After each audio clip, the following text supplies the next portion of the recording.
नमस्कार, मैं सैयद फैज। स्वागत है आपका ट्रुथ एक्सप्रेस जोन पर। इस बार हाजिर हूं एक नई सीरीज के साथ, जिसमें हम आपको बताएंगे दुनिया के प्राचीन से प्राचीनतम शहरों और उनके अपने देशों में उनके महत्व के बारे में। इस वीडियो में हम जिस शहर की बात करेंगे वो बहुत ही प्राचीन है और समय समय पर अनेक शासकों के शासनकाल में बहुत ही महत्वपूर्ण भी रहा है। तो आप वीडियो आखिर तक देखें और अगर चैनल पर नए हैं तो हमारे चैनल को सब्सक्राइब करें और जानकारी समझ में आए तो दूसरों को भी समझाने के लिए शेयर भी कर दें। तो बात शहर दिल्ली की, जो पिछले 5000 सालों में नाम बदल बदल कर अपनी महत्ता का इतिहास पत्थर पर न मिटने वाले शब्दों में लिख रहा है। आज की दिल्ली को भारतीय महाकाव्य महाभारत में इंद्रप्रस्थ की राजधानी के रूप में जाना जाता है। 19वीं सदी के आरंभ तक दिल्ली में इंद्रप्रस्थ नामक एक गांव हुआ करता था। हिंदी के पहले कवि तथा पृथ्वीराज चौहान के परम मित्र चंदर बरदाई द्वारा रचित एक ग्रंथ पृथ्वीराज रासों में तोमर वंश के राजा अनंगपाल को दिल्ली का संस्थापक बताया गया है।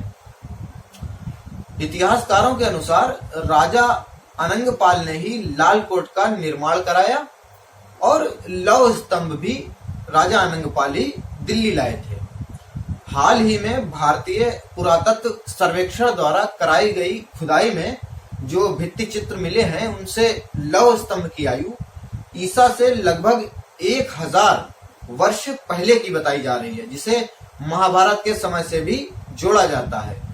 सर्वप्रथम दिल्ली या दिल्ली का शब्द का प्रयोग जयपुर में प्राप्त शिलालेखों पर पाया गया, जिसका समय 1170 ईस्वी के आसपास निर्धारित किया गया।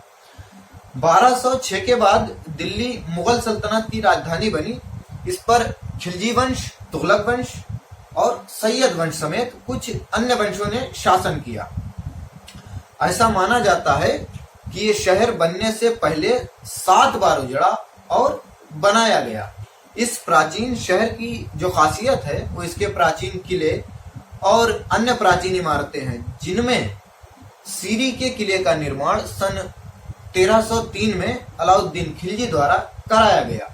पुराना किला 16वीं सदी में शेर शाह सूरी ने बनवाया, जो दीन पनाह किले के साथ वहीं पर स्थित है जहां पौराणिक इंद्रप्रस्थ होने के प्रमाण मिलते हैं।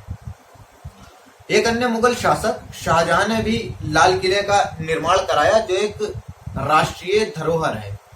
इसके बाद औरंगजेब ने शाहजहां को गद्दी से हटाकर शालीमार बाग में खुद को सम्राट घोषित किया था। 1857 के आंदोलन को पूरी तरह से कुचल देने के बाद अंग्रेजों ने आखिरी मुगल बादशाह बहादुर शाह जफर को रंगून भेज दिया और यहीं से भारत पूरी तरह अंग्रेजी शासन के अधीन हो गया। 1911 में अंग्रेजों ने दिल्ली को अपनी औपनिवेशिक राजधानी बनाया और महानगर में बड़े पैमाने पर पुनर्निर्माण कार्य भी करा, जिसमें बहुत से ढहाए भी गए पुराने। अब आते हैं लुटियंस दिल्ली की ओर। क्योंकि क्या है ये लुटियंस दिल्ली, आपको बताऊं। सर एडविन्स लुटियंस 20वीं सदी के एक प्रसिद्ध ब्रिटिश वास्तुकार थे, जिन्हें अपने युग की आवश्यकताओं के अनुसार परंपरागत शैली को कल्पना पूर्वक अपनाने के लिए याद किया जाता है। मुख्यतः इन्हें दिल्ली की अभिकल्पना के लिए ही जाना जाता है।